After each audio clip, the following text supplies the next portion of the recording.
माँ, आज तो तुम्हें दूसरे जंगल के राजा से मीटिंग करने जाना था, तो फिर तुम क्यों नहीं गई? हाँ, मुझे जाना तो था लेकिन मैं नहीं जा पाई। तुम तो जानती ही हो मैं बूढ़ी हो चुकी हूँ। अब मुझसे इतना सारा काम नहीं होता। जब तुमसे इतना सारा काम नहीं होता, तो तुम रिटायर क्यों नहीं हो जाती हो? मुझे बना दो रानी, मैं रानी बनने के लिए तैयार हूँ। हाँ, शायद तुम सही कह रही हो। अब मुझे रिटायर हो जाना चाहिए। ठीक है, जाओ अपनी बहन टुनी को बुला कर लाओ। लाली चिड़िया टूनी को बुलाने के लिए चली जाती है और थोड़ी देर में टूनी के साथ वापस आ जाती है। क्या हुआ माँ? आपने मुझे क्यों बुलाया? अब मैं बूढ़ी हो चुकी हूँ और मैं चाहती हूँ कि तुम दोनों में से कोई एक रानी बने, लेकिन मैं यह नहीं समझ पा रही कि तुम दोनों में से किसे रानी बनाऊं। तो मैंने एक प्रतियोगिता रखा है। जो इस प्रतियोगिता में जीतेगा वही रानी बनेगा। प्रतियोगिता? कैसी प्रतियोगिता माँ? हम दोनों को क्या करना होगा? तुम दोनों जंगल में जाओ और शाम होने से पहले जो सबसे ज्यादा भोजन लेकर आएगी वही रानी बनेगी। मैं रानी बनने के लिए सब कुछ करने को तैयार हूँ। देख लेना, सबसे ज्यादा भोजन मैं ही लेकर आऊंगी। ऐसा कहकर दोनों भोजन की खोज के लिए घर से निकल जाती हैं। काफी देर तक उड़ने के बाद लाली चिड़िया को एक बूढ़ा कबूतर अपने पास बुलाता है। क्या हुआ दादाजी, आपने मुझे क्यों बुलाया? मैं बहुत बूढ़ा हो गया हूँ। मुझे बहुत तेज बुखार भी है। क्या तुम मेरे लिए दवाई ला सकती हो? ना बाबा ना, अभी मेरे पास इतना समय नहीं है कि मैं आपके लिए दवाई लेने जाऊं। मुझे शाम होने से पहले ढेर सारा भोजन लेकर अपने घर जाना है, नहीं तो मैं रानी नहीं बन पाऊंगी। ऐसा कहकर लाली चिड़िया वहाँ से चली जाती है। फिर बूढ़ा कबूतर टूनी चिड़िया के पास जाता है और उससे कहता है, क्या तुम मेरी मदद कर सकती हो? मैं बहुत बूढ़ा हो गया हूँ और मेरी तबीयत भी खराब है। क्या तुम मेरे लिए दवाई ला सकती हो?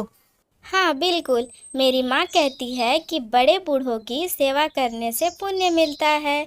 आप यहीं पर रुकिए, मैं आपके लिए दवाई लेकर आती हूँ। टूनी चिड़िया जाती है और कुछ देर बाद दवाई लेकर वापस आ जाती है।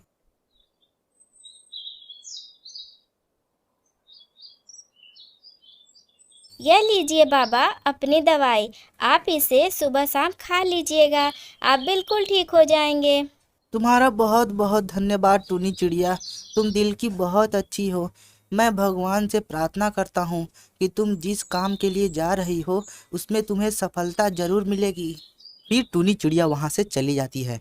इधर लाली चिड़िया बहुत देर से भोजन खोज रही थी, लेकिन उसे कहीं भी कुछ नहीं मिल रहा था। शाम भी होने वाली थी। ऐसे में वह थक हार कर एक पेड़ पर बैठ जाती है। मुझे तो अभी तक भोजन नहीं मिला, शाम भी होने वाली है, लेकिन मैं खाली हाथ घर नहीं जाना चाहती, नहीं तो मैं रानी नहीं बन पाऊंगी। तभी कबूतर आ जाता है। मैं तुम्हें भोजन दे सकता हूँ, लेकिन जैसा मैं कहता हूँ तुम्हें वैसा ही करना होगा। मैं रानी बनने के लिए सब कुछ करने को तैयार हूँ। आप बताइए मुझे क्या करना है? उस घोंसले में दो अंडे रखे हुए हैं। अगर तुम एक अंडा तोड़ दो तो मैं तुम्हें ढेर सारा भोजन दूंगा। लाली चिड़िया जाती है और उसमें से एक अंडा नीचे गिराकर तोड़ देती है। फिर उस कबूतर से ढेर सारा भोजन लेकर वहाँ से अपने घर चली जाती है। उसके जाने के कुछ देर बाद वहाँ पर टूनी चिड़िया आ जाती है। तब कबूतर उससे कहता है, अगर तुम्हें भी भोजन चाहिए तो मैं तुम्हारी मदद कर सकता हूँ। तुम्हें वह अंडा तो दिख रहा है ना, जाकर उसे तोड़ दो। फिर जितना चाहो उतना भोजन मुझसे ले लेना। नहीं, मैं ऐसा नहीं कर सकती। मैं भोजन के लिए किसी के अंडे को नहीं तोड़ सकती, चाहे मुझे खाली हाथ ही घर जाना पड़े। मेरी माँ कहती है कि हम किसी को नुकसान पहुँचाकर कभी खुश नहीं रह सकते। तुम तो बहुत ही समझदार, सबकी मदद करने वाली और दिल की अच्छी चिड़िया हो। मैं तुमसे बहुत खुश हूँ और इसलिए तुम्हें इनाम के तौर पर यह भोजन देना चाहता हूँ। तुम इसे लेकर अपने घर जा सकती हो। आपका बहुत बहुत शुक्रिया कबूतर बाबा। शाम भी होने वाली है, इसलिए मुझे जल्दी से घर जाना होगा। मैं जा रही हूँ, आपसे फिर कभी मिलने आऊँगी। ऐसा कहकर टूनी चिड़िया घर जाने के लिए निकल जाती है। थोड़ी देर में घर पहुंच जाती है। तब तक वहां पर लाली चिड़िया भी पहुंच चुकी थी। तुम दोनों समय पर आ गई। चलो अब अपना अपना बैग खोलकर दिखाओ, किसने कितना भोजन लाया है।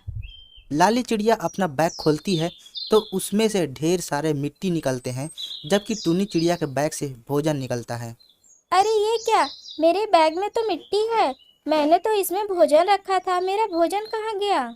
उस बूढ़े कबूतर को मैंने ही भेजा था, यह जानने के लिए कि तुम दोनों में से रानी बनने योग्य कौन है, लेकिन तुमने बुराई को चुना, इसीलिए तुम्हारा सारा भोजन मिट्टी में बदल गया। जबकि टूनी चिड़िया ने अच्छाई को चुना, इसीलिए इस प्रतियोगिता की विजेता टूनी चिड़िया बनती है और आज से वह इस जंगल की रानी बनेगी। फिर टूनी चिड़िया इस जंगल की रानी बन जाती है और लाली चिड़िया अपने लालच की वजह से हार जाती है। दोस्तों, इस कहानी से हमने सीखा कि जीवन में सफल होने के लिए लालच और गलत रास्ते को छोड़ देना चाहिए और हमेशा अपने मेहनत पर विश्वास करना चाहिए।